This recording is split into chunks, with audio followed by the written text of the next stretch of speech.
রায়গঞ্জে যুবতীর গলা থেকে সোনার মালা ছিনতাই, চাঞ্চল্য। মঙ্গলবার রাত প্রায় 9টা নাগাদ রায়গঞ্জ পৌরসভার 22 নম্বর ওয়ার্ডের পশ্চিম বীরনগর এলাকায় এক যুবতীর গলা থেকে সোনার মালা ছিনতাইয়ের ঘটনায় চাঞ্চল্য ছড়িয়েছে। অভিযোগ, বাড়ির পাশেই প্রতিবেশীর সঙ্গে কথা বলার সময় মোটর বাইক এসে দুই দুষ্কৃতী আচমকায় তার গলা থেকে মালাটি ছিনিয়ে নিয়ে চম্পট দেয়। স্থানীয় সূত্রে জানা গিয়েছে, বাজার থেকে বাড়ি ফেরার পরই প্রতিবেশী এক মহিলার সঙ্গে দাঁড়িয়ে কথা বলছিলেন ওই যুবতী। সেই সময় পিছনের দিক থেকে একটি বাইকে করে এসে দুজন দুষ্কৃতী মুহূর্তের মধ্যেই গলায় থাকা সোনার মালাটি ছিনতাই করে দ্রুত এলাকা ছাড়ে। ঘটনার পর এলাকায় উত্তেজনা ছড়িয়ে পড়ে। খবর পেয়ে দ্রুত ঘটনাস্থলে পৌঁছায় রায়গঞ্জ থানার পুলিশ আশেপাশে সিসিটিভি ফুটেজ খতিয়ে দেখে দুষ্কৃতীদের শনাক্ত করার চেষ্টা শুরু করেছে। ঘটনা তদন্ত চলছে বলে পুলিশ সূত্রে জানা গিয়েছে। মহন্ত সরকার, আমি বাবার বাড়িতে এসেছি। এবার বাবার বাড়ির সামনেই একটা দুজন ছিল বাইকে, প্রথমে দাঁড়ালো, দাঁড়িয়ে নিয়ে তারপরে বাইকটা ঘুরিয়ে আমি পাশের বাড়ি বৌদিকে বলছিলাম যে বৌদি ভালো আছো, তখনই দেখি আমার ওনার সাইড থেকে মালাটা টেনে নিয়ে চলে গেল। সোনার হার ছিল? হ্যাঁ, সোনার আর লকেট ছিল। কয়জন ছিল? দুজন ছিল।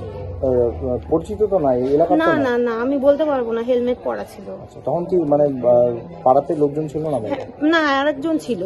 মানে পাড়াতে মানে লোকজন এত ছিল না? এত লোকজন ছিল না। না, ফাঁকা ছিল? হ্যাঁ, ফাঁকাই ছিল। কোন জায়গায় ঘটনাটা ঘটেছে? এটা বিপ্লবী ক্লাব, কাউন্সিলরের বাড়ির পাশে। কখন ঘটেছে এটা? এটা ঠিক 8টা। কি বলবেন যে শহরের মাঝখানে এই ধরনের সন্ধ্যাবেলা এই ধরনের ঘটনা ছিনতাইয়ের? এইসব তো ঠিক না, না কারণ তাও আবার কাউন্সিলরের বাড়ির সামনে থেকে পাড়ার মধ্যে ভেতরে এরকম করাটা তো ঠিক না। তার জন্য হ্যাঁ, কি চাইছেন? প্রশাসন যেন এর ব্যবস্থা নেয়। আপনার স্থানীয় এক যুবতীর গলা থেকে সোনার হার ছিনতাই, কি বলবেন বিষয়টা? বিষয় হচ্ছে আমারই পাশের বাড়ি, আমার সম্পর্ক ভাস্তি হবে।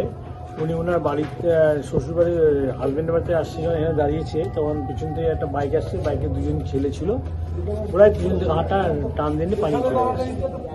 তো সিসি ক্যামেরা আসছে, ছবিটা স্পষ্ট আসছে না বলে প্রশাসন ঠিক করতে পারছে না। তো আমার মনে হয় যে প্রশাসন ওটা ধরে নিতে পারবে। যুবকরা কি মানে স্থানীয় ছিল? না, স্থানীয় ছেলে, সাহস পাবে না, ওরা স্থানীয় ছিল, বাইরেরই মনে হচ্ছে। বাইরেরই ছেলে মনে হয়, একদম বাইরেরই ছেলে। এটা ধরা পড়ে যাবে নিশ্চয়ই, তখন আপনি ধরা হবে। প্রশাসন যদি একটু খোঁজ করে ঠিক ধরা পড়ে যাবে। অনেক সিসি ক্যামেরা আছে রাস্তায়, যেখানে সেখানে ধরা পড়ে যাবে।